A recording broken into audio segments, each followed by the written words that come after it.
History of MMM, how it all began. Starting up of MMM, in 1989, Moscow Executive Committee in Leninsky District registered MMM as a cooperative society. It is in Russia. A few words about the leader.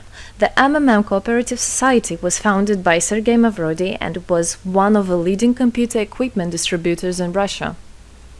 Sergei Mavrodi, having a degree in maths, worked as a programmer and took part in the development of the first operating systems. A few words about his decision to make his own company is the fact that having worked as a simple worker from 8 to 5, he understood that freedom is the most important for him, because that work of 8 to 5 is literally a slavery. At any point, at any time, the company can throw you out and you'll be left without nothing, although you could have worked in that company for years and years. So he realized it. This is why he decided to create his own child, and he knew whatever his efforts will be, it will come back to him in form of dividends and income. Free of charge travel campaign. In 1992, the brand became universally recognizable after Mavrodi offered several times to all the residents of Moscow a day of free of charge travel in metro, Moscow subway. Pretty smart. Birthday of MMM. On October 20, 1992, the joint stock company MMM was registered. In fact, it is a birthday of MMM in the traditional form in which people got used to consider it. The shares of MMM on sale. February 1st, 1994, the shares of MMM went on sale, and people immediately began to buy them. Moreover, the company willingly bought them back on a new, higher rate, which grew very fast at about 100% per month. The company's principle today is always more expensive than yesterday worked perfectly. Few words about that. Why did he do that? As you might know, in 1991, the Soviet Union fell. So if until at the time of the Soviet Union, everything that there was in the country, like properties, different companies, or whatever that was bringing some goods, was national. So any person of the country was entitled to have a share of that production, of that company. Everybody was equal. But when the Soviet Union fell, what it meant is that all the companies, all the properties had to be privatized. So you can imagine there is a company, a huge company. People worked there for years and years. And at one moment, there comes a person and says, all that is mine. Yes, this was the case. And obviously that information, that laws about the fact that it was possible to privatize was kept only for a small group of people for obvious reasons. So a simple worker who worked in that company for years and years or all his life didn't know he can actually come and say by law that that is his. So what genius idea Sergei Mavrodi had is to sell these shares to gather the money of the people, and with this money to buy those companies. So basically, if a person has an MMM share, he would have had an exact share from the company that Sergei Mavrodi bought. For example, a company from oil and gas or something else. Obviously, he knew perfectly which companies are worth it and which companies were not. There was quite a battle there. So as you can see, his idea was great, but let's see what happens. Government is trying to hinder MMM's activities. Surprise, surprise! Planned by the Russian government, MMM 94 was intentionally collapsed. It began when tax inspectors accompanied by OMON officers passed through the crowd of depositors and went inside the central office of the company to give a notice about the planned tax inspection. Right. So obviously, the small group of people that I was talking about is the government people, is the people that have connections and so on. And they wanted, obviously, all that money, all those properties to be kept in their hands. This is how the nowadays oligarchs were made.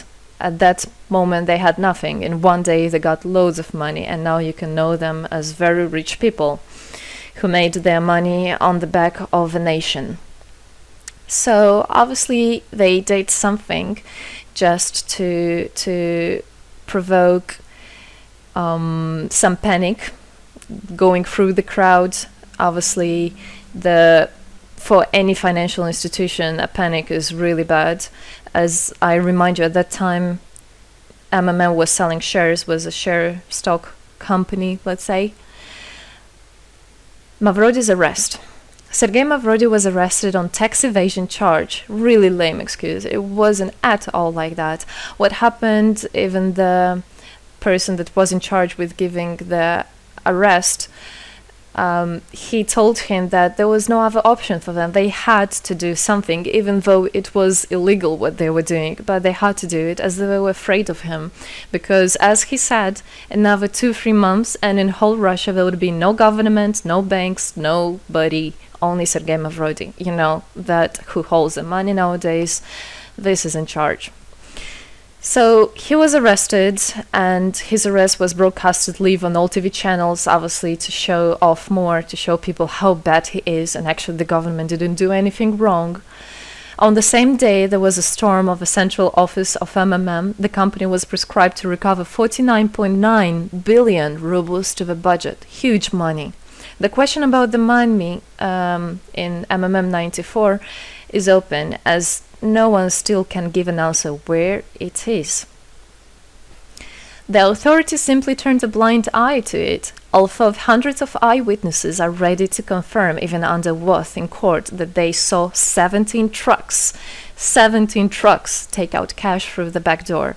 So unfortunately, at that time, there was no internet, no bitcoins, no other internet wallets, and all the money were obviously kept in cash in the MMM offices.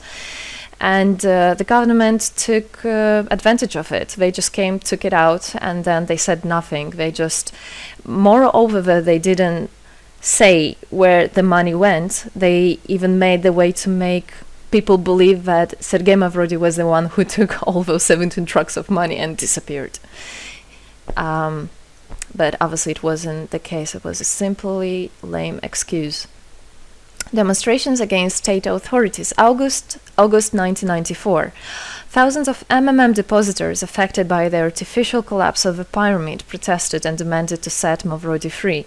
Actually, Mavrody could have used his powers and do bigger protests, but he decided not to do that, as that would made as obvious a different protests of this type. Could be people injured or even killed, so he decided not to use people in this purpose.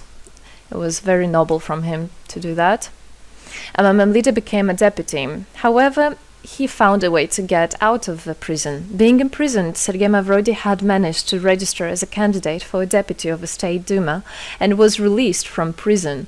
He won the elections by a landslide and became the deputy of the State Duma of the first convocation. So, as a deputy in Russia, they have privileges. This is why, becoming a deputy, he was set free. The State Duma is against Mavrody. Surprise, surprise! The State Duma deputies deprived Sergei Mavrody of his deputy plenary powers due to his permanent absence at the Duma's meetings. That incident was the only one in New Russia's history.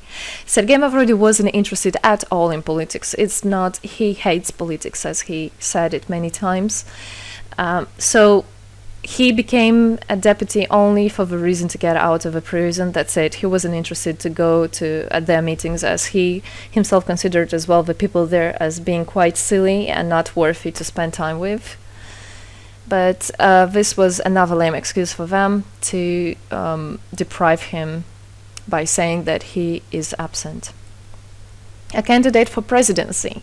The Central Election Commission registered the authorized representatives of the initiative group that had nominated Mavrody as a candidate for the president of Russia, but subsequently rejected a significant part of the signatures in the support of a candidate, and his registration was renounced. So, for obvious reasons, they did that again. They weren't interested into having a fair president, a fair leader on top of their head. Revival of MMM, January 2011. Sergei Mavrody renounced launching a new launching a new project of MMM 2011. Together we change the world. Previously, there were simply no analogues of similar systems in the world. The film about MMM, the launch of the project fell in the same time interval with the release of Russian film about MMM Pyramid, the plot of which is based on the eponymous book in which the history of MMM is disclosed by Sergei Mavrodi. So he wrote a book, and there is a movie which I highly recommend you to watch. You can find it online on YouTube. MMM is building a new, fair financial order. June 2012, the activity of MMM made a lot of banks collapse and a huge outflow of funds from deposit accounts happened. The system numbered more than 35 million members at the time. For obvious reasons, the fight against the system started. It suffered the same fate as MMM 94, eventually collapsed. So what happened? A lot of banks, as I already said, had a huge outflow, and another minus of the system of that time was that it wasn't really quite a community, because the money was still kept by the managers in MMM.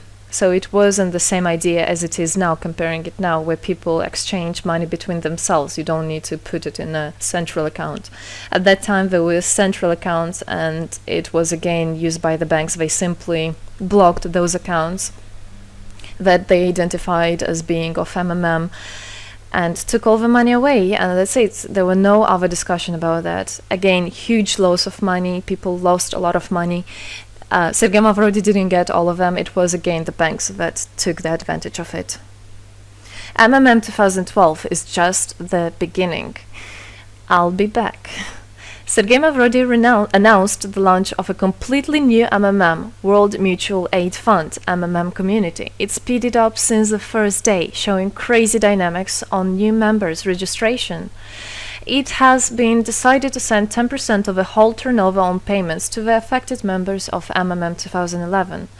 So again, another genius idea. In order not to make central accounts, in order not to gather the money somewhere, now the money are spread directly between participant itself. You can just check in your account online whom you should transfer the money to. So MMM now is connecting all the people between themselves and exchange, so that they can exchange the money and get benefits of it. It's amazing and it's crazy, but it is true. MMM is growing. Some short facts. 2012, MMM started its development in India. It had great, huge developments. 2012-2013, following India, MMM Bangladesh was launched as well. 2013, MMM Indonesia was launched. 2014, MMM Hong Kong. And it's not the end. MMM Global, 2014. MMM Global started up in the spring 2014. It is a voluntary network, a community of millions and millions of people from more than 100 countries worldwide. So there is already MMM settled in Argentina, Brazil, Philippines, Hong Kong, and other. And all the rest of people in the world from all the countries of the world are able to participate as well. So they rebelled against the financial slavery and combined their money for this purpose.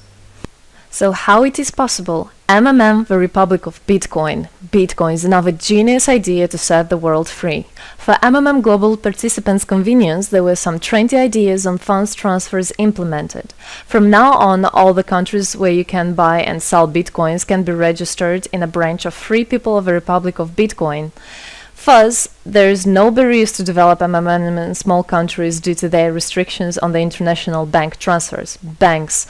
This is not something that we would want to use, as the banks can anytime put restriction on an account or even block an account and take all the money. Yes, the banks can do that. Read better your contract. So, Bitcoins is really genius idea to do that. Join MMM Global, join our community, set the world free.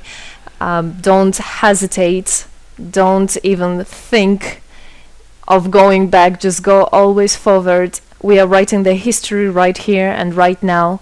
We are not going to be any more slaves working from 8 to 5, having pennies for that. We want to hold our own money and to get the benefits of it. I don't want a bank to use my money for their own purposes. I want us people, free people, to use our money, to exchange the money when it is needed, and to help each other. This is really a great idea. And join us, write the history here today with us, and together we will indeed change the world.